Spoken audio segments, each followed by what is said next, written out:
पूरी दुनिया में जितनी भी कंट्रीज हैं वो अलग अलग गवर्नमेंट सिस्टम को फॉलो करती है, जिनमें से एग्जांपल के तौर पर इन 3 सिस्टम को ले लेते हैं: federal system, unitary system and confederal system.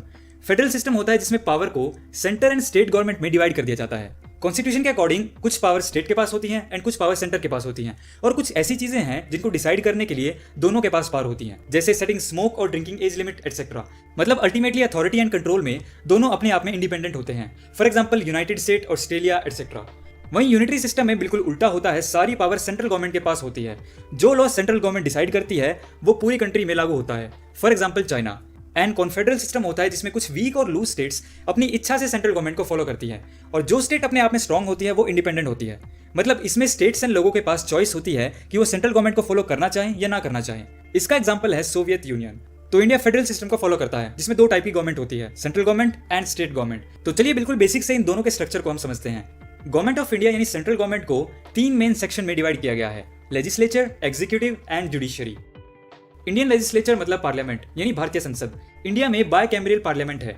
Bicameral parliament होती है जिसमें पार्लियामेंट को 2 हाउसेस में डिवाइड कर दिया जाता है, जो है upper house and lower house, जिसे हम राज्यसभा एंड लोकसभा भी कहते हैं। लोकसभा होती है काउंसिल ऑफ पीपल, यानी लोकसभा के मेंबर्स देश के आम लोगों को सेंटर में रिप्रेजेंट करते हैं, जिन्हें पूरे देश में वोटर्स वोट करके सिलेक्ट करते हैं। एंड राज्यसभा होती है काउंसिल ऑफ स्टेट्स, मतलब जैसे इसके नाम से क्लियर हो रहा है कि ऐसी सभा जिसमें इसके मेंबर्स अलग अलग राज्यों यानी स्टेट्स को सेंटर में रिप्रेजेंट करते हैं, जिन्हें स्टेट की लेजिस्लेचर यानी विधानसभा के मेंबर्स एमएलएज वोट करके इलेक्ट करते हैं। अब जैसा कि हम देख सकते हैं, सेंटर में स्टेट्स एंड आम जनता दोनों को रिप्रेजेंट किया जाता है, और इसको रिप्रेजेंट करने वालों को हम कहते हैं एमपी यानी मेंबर्स ऑफ पार्लियामेंट।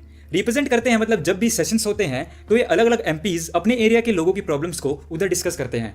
तो पार्लियामेंट की रिस्पॉन्सिबिलिटी होती है कि उन लोगों की प्रॉब्लम्स को समझना और उसको सॉल्व करने के लिए लॉज या पॉलिसीज बनाना। अब बात करते हैं एग्जीक्यूटिव की। तो एग्जीक्यूटिव का काम होता है जो लॉज पार्लियामेंट में बनाए गए हैं उनको एग्जीक्यूट करना, यानी उन पर एक्शन लेना।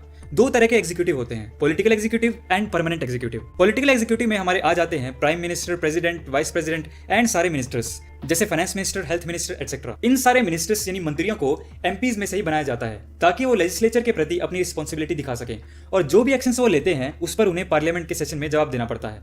पॉलिटिकल एग्जीक्यूटिव की पोजीशन परमानेंट नहीं होती, अगर सरकार बदलती है तो उसके साथ इनकी पोजीशन भी चेंज हो जाती है।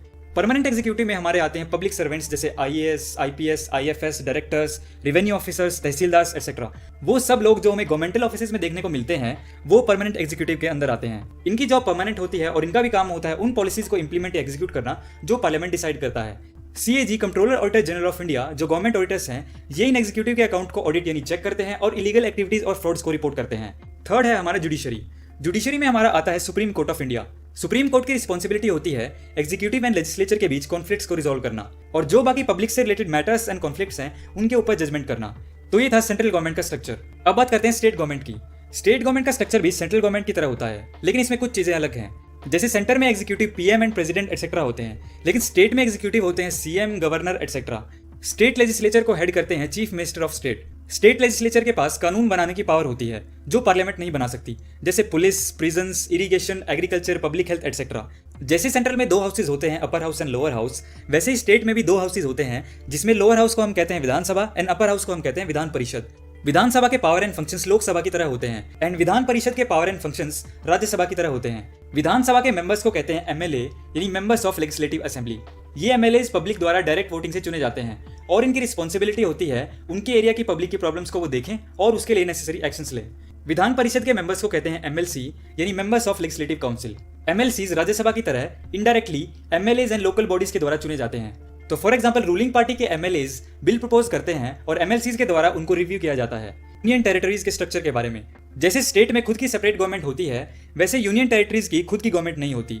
Union territories directly central government के द्वारा कंट्रोल की जाती है।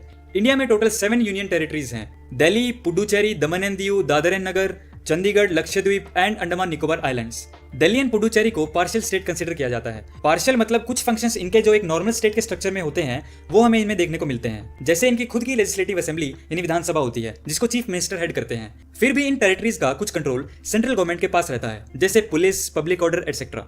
बाकी बची यूनियन टेरिटरीज में इफेक्टिव एडमिनिस्ट्रेशन के लिए आईएएस ऑफिसर या एमपी को प्रेसिडेंट ऑफ इंडिया के द्वारा अपॉइंट किया जाता है। तो ये था basically structure of government system in India. तो आज की वीडियो में इतना ही दोस्तों।